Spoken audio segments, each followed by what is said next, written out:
নমস্কার, সিম্পল রেসিপিজে সবাই স্বাগত।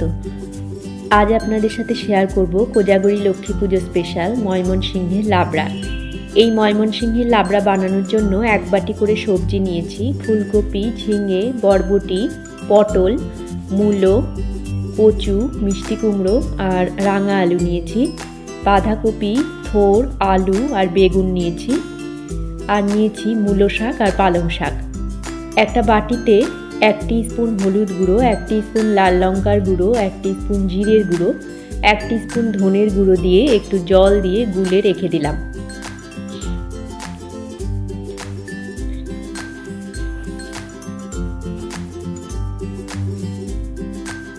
গ্যাসে একটা কড়াইতে 4-5 টেবিল স্পুন সর্ষের তেল দিয়ে দিয়েছি। তেলটা গরম হলে 2টো তেজপাতা, 2টো শুকনো লঙ্কা দিয়ে দিলাম।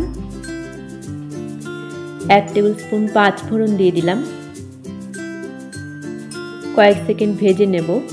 ফোড়নের সুগন্ধ বেরোলে দিয়ে দেব আলু। মিনিট খানেক ভেজে নেব।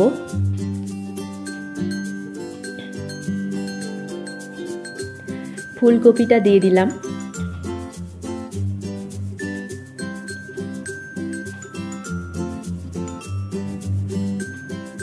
থোর আর মূলোটাও দিয়ে দিলাম।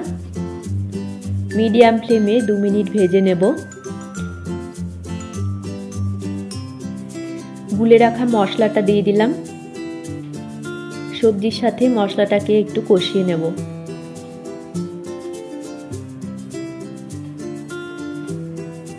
মশলাটা কষিয়ে নিয়েছি। পটল, মিষ্টি কুমড়ো আর রাঙা আলু দিয়ে দিলাম। কচুটা দিয়ে দিলাম।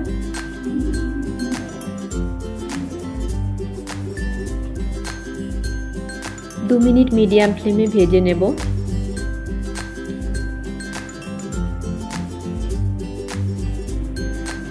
হয়ে গেলে বরবটি, ঝিঙে আর বেগুনটাও দিয়ে দিলাম।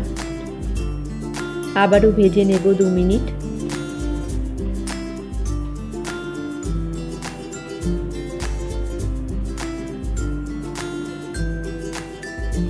এক টেবিল স্পুন আদা বাটা দিলাম।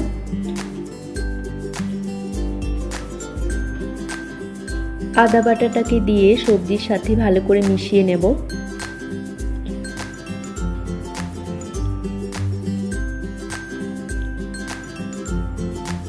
ঢাকা দিয়ে সবজিটাকে একটু মজতে দেব। ঢাকাটা খুলে বাঁধাকপি আর পালং শাকটা দিয়ে দিলাম।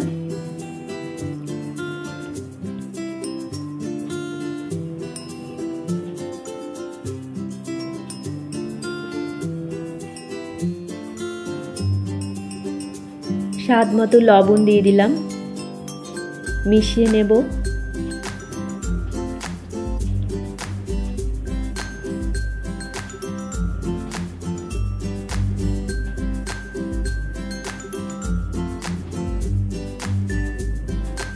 মূলো শাকটাও দিয়ে দিলাম। সবকিছু ভালো করে মিশিয়ে নিয়ে ঢাকা দিয়ে লো ফ্লেমে 10 মিনিট রান্না করে নেব। 10 মিনিট পর ঢাকাটা খুলছি।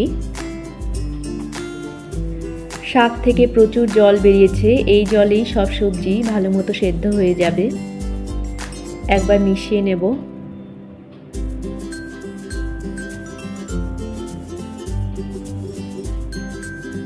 পাঁচটা চেরা কাঁচা লঙ্কা দিয়ে দিলাম।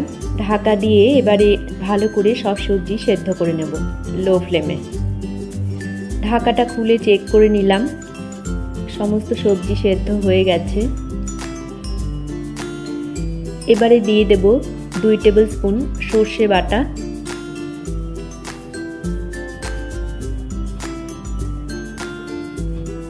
মিশিয়ে নেব। ঢাকা দিয়ে লো ফ্লেমে 2 মিনিট রেখে দেব। 2 মিনিট পর ঢাকাটা খুলছি। 1 টেবিল স্পুন চিনি, 1 টিস্পুন গরম মশলা গুঁড়ো দিয়ে দিলাম। মিশিয়ে নেব। আমাদের কোজাগরি লক্ষ্মী পুজো স্পেশাল ময়মনসিংহের লাবড়া তৈরি হয়ে গেছে।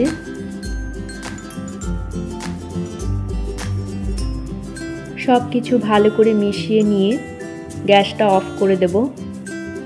ঢাকা দিয়ে 5 মিনিট স্ট্যান্ডিং টাইম দিয়ে সার্ভ করব এই ময়মনসিংহের লাবড়া।